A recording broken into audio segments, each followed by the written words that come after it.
What do Imelda Marcos and Madonna have in common? Let's find out.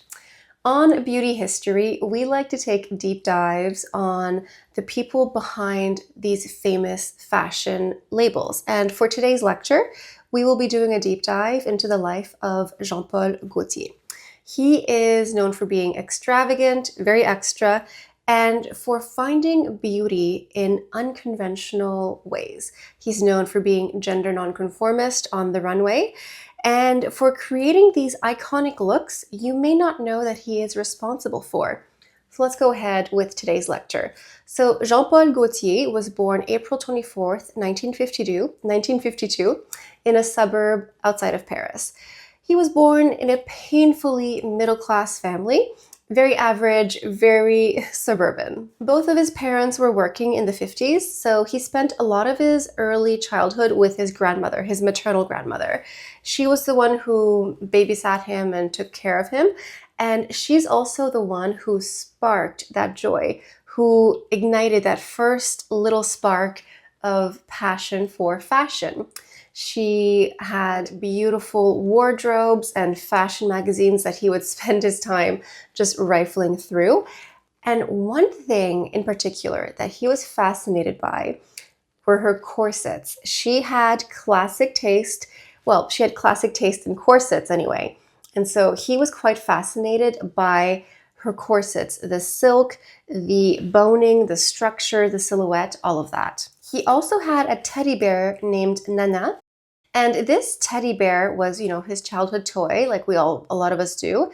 And Nana actually became his first subject model. I'm not sure if that's the correct term, but Nana basically became the first object of his fashion creativity. He fashioned a bra on the teddy bear as a child, which goes to show sometimes we have these little quirks or obsessions as children that keep going and follow us through adulthood. So his childhood was in the 60s and then teen years would be in the 70s. So we have to remember what the 60s were like. At the time, the 60s, there was counterculture, not only in political, social climate, but also fashion climate. People were pushing against the very conservative, oppressive atmosphere of the 40s and 50s with very rigid gender and social and sexual orientation as far as being heavily structured and oppressive. And all of that culminated in its fashion. And he was very young and he was very much impressed and intrigued by the things he was seeing. He was seeing things like miniskirts and bell bottoms, which, seeing a miniskirt and a bell bottom today is nothing. But at the time, it was very rebellious and it was very appealing to him. He saw designers like Halston, Pucci, Saint Laurent, and they craved and chased this liberation, this freedom, and they did so with their fashion. And so he had a very keen eye and he was just drawn to designers like that and the possibility that it created. And at the same time, in the 1960s, he was very much fascinated by the 1960s space age craze and how that translated into fashion and the very interesting and very dated mid-century space age look that we can look back on and know exactly which decade that was. Another interesting thing that impacted Gaultier in his youth were Les Folies Bergères. This is a very famous cabaret and music hall in Paris, and he would see, I think, Prince. I'm not sure if he actually saw it on television, but just magazine clippings of the showgirls, the dancers, their beautiful, sexy, elaborate, extravagant costumes, the feathers, the jewels, the makeup, the very womanly shape, that beautiful hourglass silhouette. And he's gay, Gaultier is gay, but he wasn't interested in them in a sexual way. He was just more like a moth to a flame of the beauty and what could be created with fashion and design and things like that. And he would sketch them he would see the magazine cutouts or the magazine photos of these performers, and he would draw them and sketch elaborate costumes to complement them. One interesting thing about Gaultier is that he has no formal fashion education. He was educated, of course, but in a basic way up until the age of 18. He did not attend fashion school, design school, anything like that. So he has no formal technical training. He's just incredibly talented. And at the age of 18, filled with youthful confidence, he actually sent out his sketches, the sketches that he'd been doing his whole life, his early life. He actually sent them out to different fashion houses just like that. You know, honestly, you never know until you try. And that paid off. In 1970, he was hired by Pierre Cardin, who was another French fashion designer. He worked for him as his assistant. So the first few years of his career, and in the 70s, he did bounce around a couple of houses. He worked for Cardin, he worked for Patou, and Esterel as well. Just like low entry jobs, but still in very established houses where he was able to absorb and learn as much as possible. He returned back to working for Cardin, and at that point he was in his early 20s. He was young, unattached, no serious couple, no mortgage, anything like that. And so he was offered a position for Cardin in Manila in the Philippines. So of course he took it. I mean, you get to travel halfway across the world, live on a different continent, experience a new world, a new culture. And this was actually a pretty good position. He was the director for the Cardin fashion boutique in Manila. While working in the Philippines, unfortunately for Gaultier, he became Imelda Marcos's favorite shop assistant. Imelda Marcos, the convicted criminal and former First Lady of the Philippines, her husband, the dictator and former president, both of them have estimated to have embezzled about $10 billion from the Filipino people, and that's billion with a B.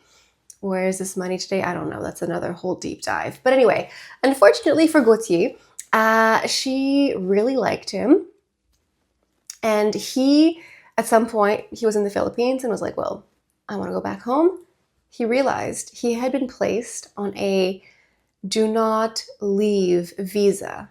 I had no idea that do not leave visas exist. I don't know, maybe, I don't really know. Anyway, he realized he was trapped. He was a bit of a prisoner, and he faked some sort of family catastrophe.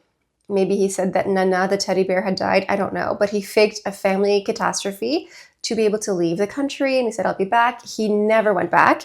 As soon as his feet touched French soil, he was like, I'm done with that. And I was able to find a quote when he described those working conditions, specifically in being Imelda Marcos's favorite assistant. He said she was, quote, a horror, unquote. Sounds about right. Anyway, in 1976, with the help of a romantic partner, Francis Menuge, this man became his lifelong romantic partner. They never married. At the time, it wasn't available, but this became like the love of his life, his partner. With the help of Menuge, Gaultier was able to start his own business. He self-funded the first collection, and he racked up about $12,000 in debt. He said that Menuge was the brains. He was the business mind, the structure, the strategist, and Gaultier was the artist. So together they made a fantastic team. He said that they never had children, but they built an empire together. From the get-go, his collections were eccentric, groundbreaking, unconventional. Everything that you could turn on its head, he did. Gaultier has always stayed very true to himself. Later in 1982, that's when he founded the label Jean-Paul Gaultier. And this is where he really showed his colors, the Gaultier taste. He would routinely send models on the runway. He would send male models. He would send older models, not just young ones, not just young stick figures.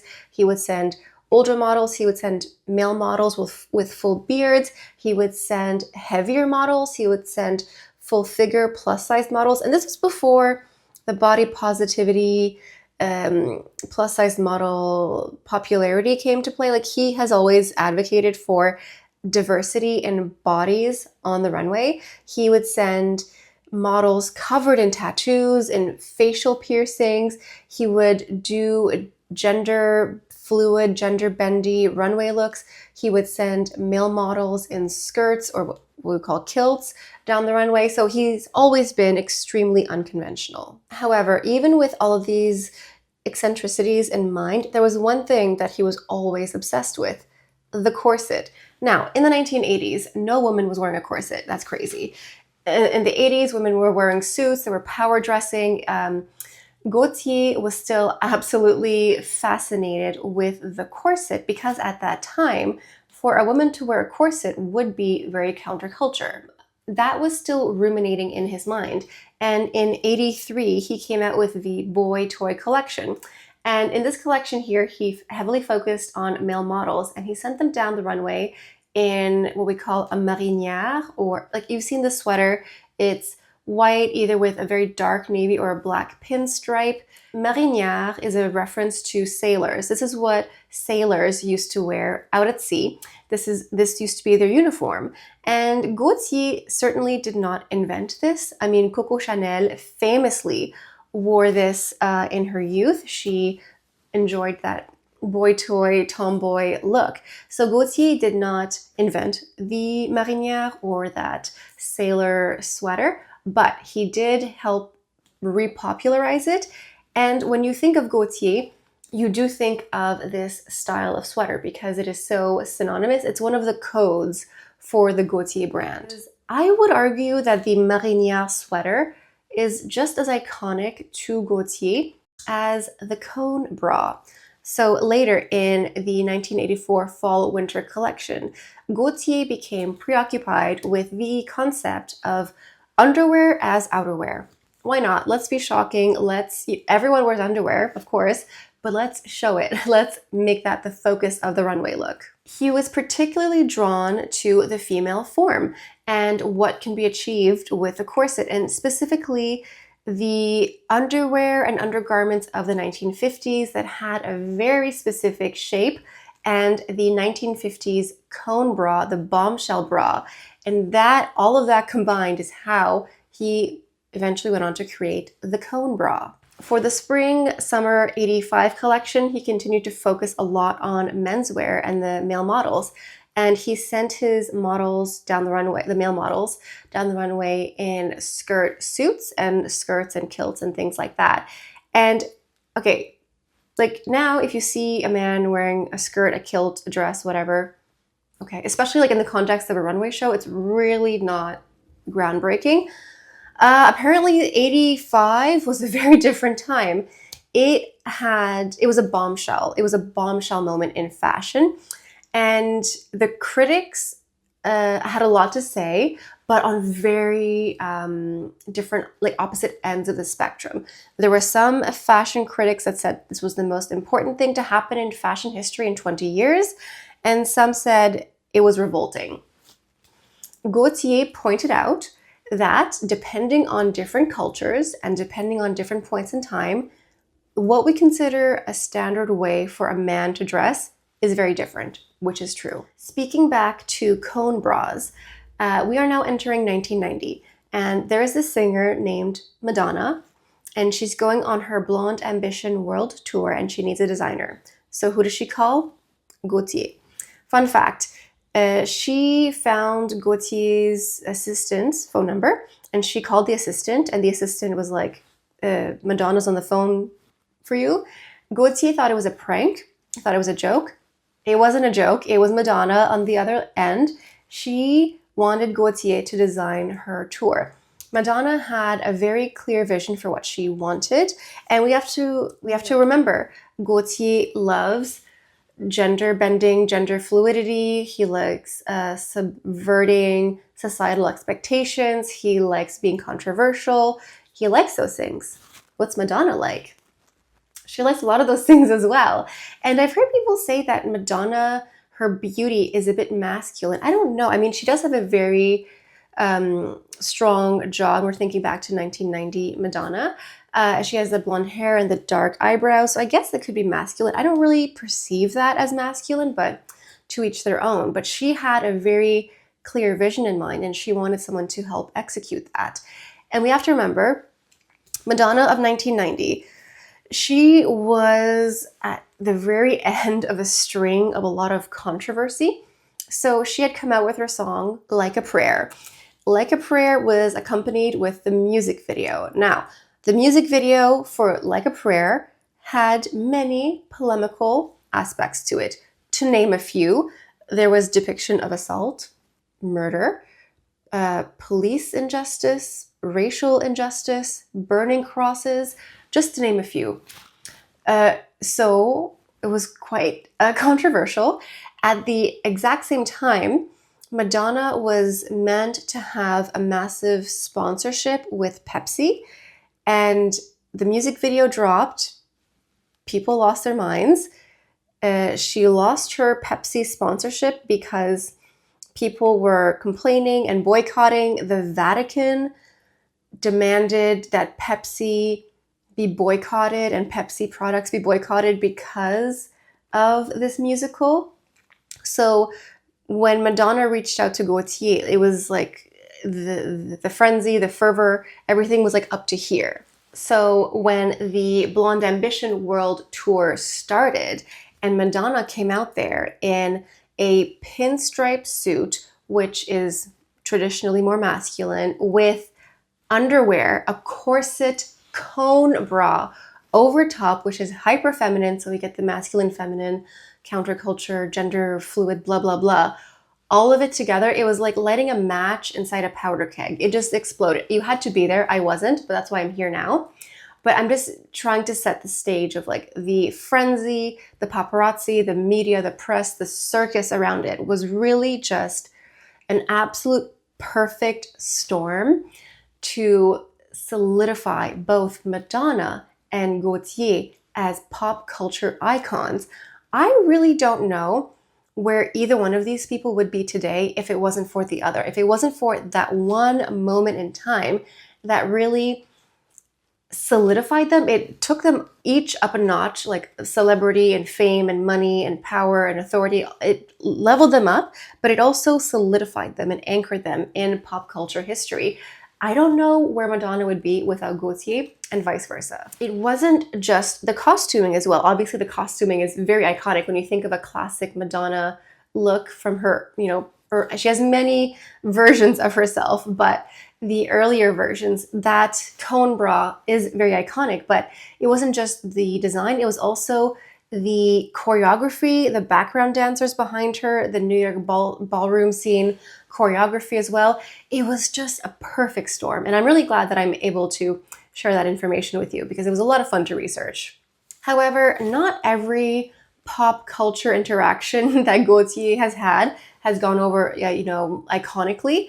He was doing a fitting for the artist formerly known as Prince, and he was doing the fitting himself. He was fitting him for something. And Gaultier has a very, very heavy French accent. And he said faux cul, which means false bottom or false butt. I'm not really sure what the context of that is for design. But anyway, he said faux cul, and Prince got really offended and stormed out of the fitting. I don't know if they ever talked on the phone to communicate what had happened, but I'm just saying, you win some, you lose some. Sadly, 1990 proved to be a very roller coaster year. Gaultier hit massive financial and professional success. However, his lifelong partner passed away from complications from AIDS. So, again, you win some, you lose some, but in a very heavy-handed way. Later in 93, he was able to capitalize on the momentum from the Blonde Ambition World Tour and his collaboration with Madonna, and he decided to go into a new venture. Perfumes. He came out with his first fragrance, Classic or Classic, and the design of this perfume is just as iconic as the scent itself. It's so Gaultier. When you think of the perfume bottles out there, it's so Gaultier. And what's interesting about the perfume Classic is when you think of a classic lady, a classic Miss Chanel, Miss Dior, Miss Givenchy, you might have like a very demure, polished sense, but for Gaultier, that's not what he means. For him, a classic woman is ambitious, loud, very strong, knows herself, is capable, and so he decided to take that term classic and turn it in on itself. In his mind, a classic woman isn't just like a mousy little, I don't know what, but this is just very Gaultier style to be like, oh, you think that's classic? Let me tell you what is classic. To date, he has come out with over 160 perfumes. And one thing to note is labels make their money off of cosmetics. Perfumes, makeup, accessories, that's where the money is made, whether it's belts, purses, shoes, the small little things that you and I can afford every now and then, that's where brands make their money. And so that's why in 1996, that is when he started his haute couture, his high fashion line. People think that a lot of designers start with high fashion. Some of them do if they have a lot of money to start with. But if they don't, they have to make the stuff that actually sells first, because high fashion doesn't sell. High fashion belongs in museums, literally. You see high fashion at the Grammys or the Oscars, and most of the time, the celebrities don't own those gowns. They're lent to them at best. Sometimes they're gifted to them if they have a great relationship with the brand. I'm just, all that to say, brands don't make money from high fashion. They make money from perfumes, cosmetics, all that stuff. So once he made his perfume line and made a lot of money, that's when he started his haute couture. Continuing into the 90s, in 97, Gaultier was approached by French director Luc Besson to work on his film called The Fifth Element. Have you heard of this? Okay, so when you watch a movie, any TV show, there are the main actors that you're focusing on. However, in the background, there are literally hundreds of extras. They're wearing pants, a shirt, a jacket, whatever. And normally the extras are wearing something off the rack, literally anything off the rack. It doesn't matter. They just have to be clothed. Not for The Fifth Element. Every single frame you see of that movie, if it's the main characters speaking, if it's dozens of extras floating behind that you never pay attention to, if it's a random actor who's on screen for 3 seconds, every single piece you see has been designed by Gaultier. I don't just mean the clothing, I mean the wigs, the jewelry, the accessories, everything top to bottom was designed by Gaultier. He has an obsessive approach to fashion, which is interesting because he also doesn't seem to take himself very seriously. He has a joie de vivre. He takes everything very lightly, but what he does with lots of intent. And he had a team working under him, of course. I think there were 5 other people working with him. Yes, 5 other artists and Gaultier, and they created over 1,000 costumes. 1,000 costumes. That's like 10 collections on top of everything else. It's insane. It's crazy. And if you rewatch that film, you can rewatch it with a greater sense of appreciation. You can go ahead and pause a million times to just pay attention to every single design aspect to it. It's quite outstanding.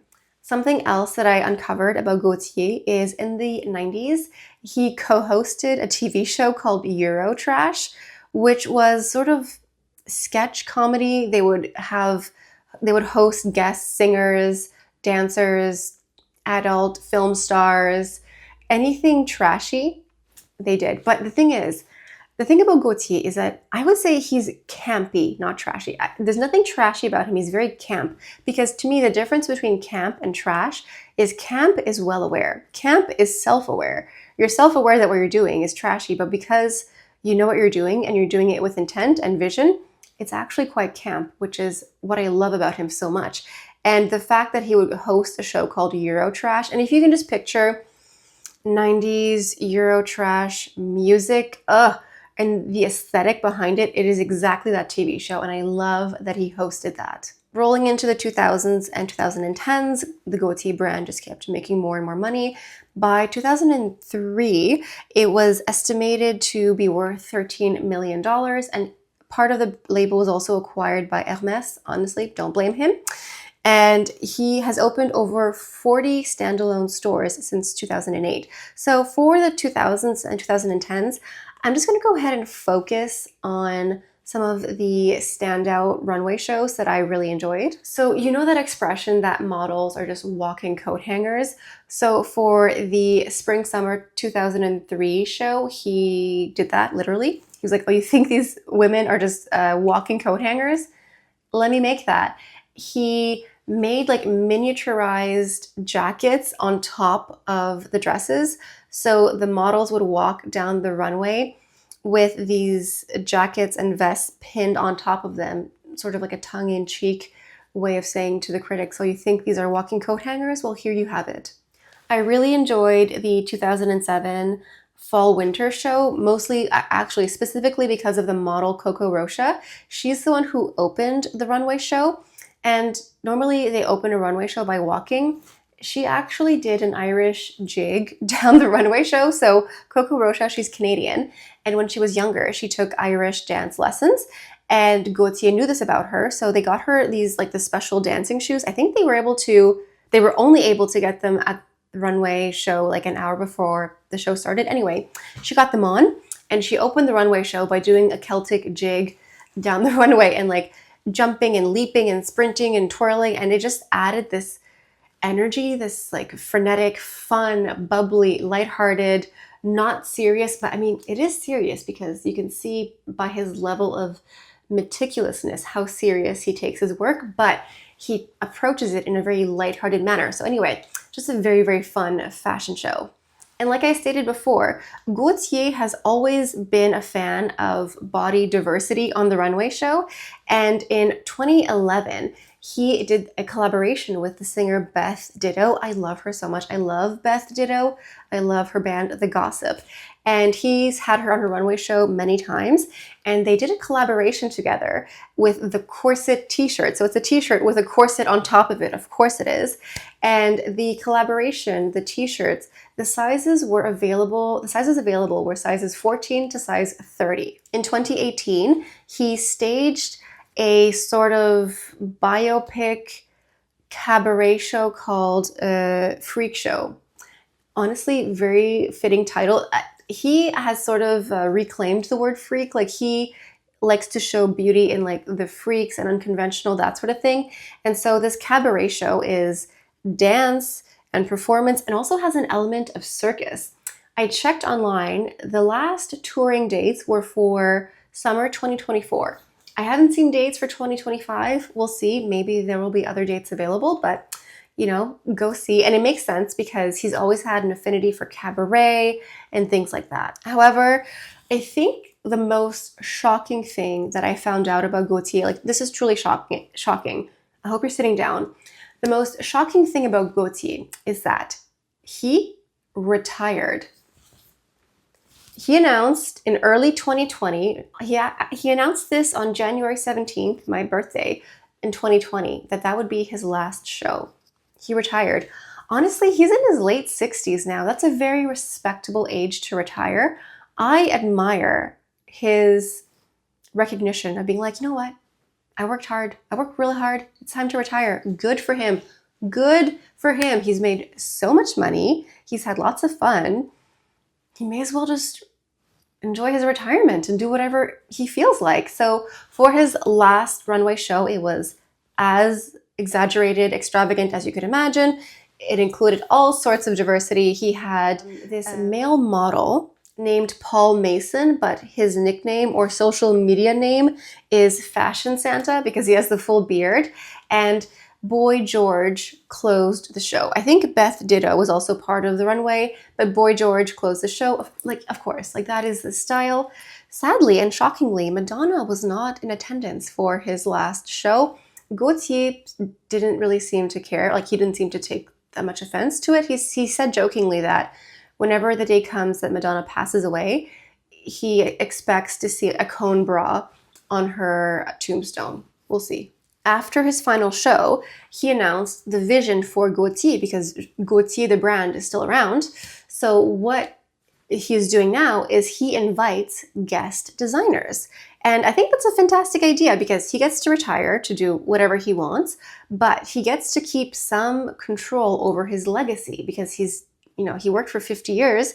I'm sure that he's keeping the legacy and the codes of Gaultier are something that's very important to him. But because he's still around, because he still has final say over who the new designers and who the new guest designers are, is very important. So he gets to have the best of both worlds. He gets to do whatever he wants and not be responsible for creating fashion shows anymore, but he still gets some say in who's there. And it's interesting. It's an interesting way to get fresh ideas, fresh perspectives with a certain goal in mind. And I looked online, and on the Gaultier website, if you are so inclined, you can in fact purchase the Nana bear. Not the original Nana teddy bear that he had from his childhood, but in typical Gaultier fashion, you can purchase a teddy bear that looks a lot like Nana, but with a facelift and with the Gaultier codes. So the little sailor uniform, the men's kilt, very cute. I did consider buying it, but it was kind of expensive, but like also really cute. I would accept it as a gift. I don't think I would purchase it, but honestly, it looks very cute and very Gaultier. I really enjoyed researching Gaultier because he just has such a joy of life that is so contagious. He seems so lighthearted and happy, and it was just so refreshing and wonderful. And that about wraps up today's lecture. Thank you for joining me for Beauty History. Your homework for today's video is to subscribe, like the video, and leave a comment. Tell me, what was the most shocking moment in Gaultier history, in your opinion? What did you already know? I think a lot of people know him from The Fifth Element, maybe even Madonna as well, maybe depending on your age, but let me know in the comments what you think. This is the first inaugural video for Beauty History on the new channel, new space. Let me know what you think. This is still like a little work in progress, but I wanted to just get the first video out there. Let me know with technical stuff. I'm thinking maybe I want to decorate a little bit more. Let me know what you think, and let me know who I should research next. I have actually the scripts from the beta version of Beauty History from my old channel, and I'm going to go ahead and revisit those and look at them from a fresh set of eyes. Anyway, that is all I have for you guys for today. Make sure to do your homework, and I will see you at the next lecture. Bye.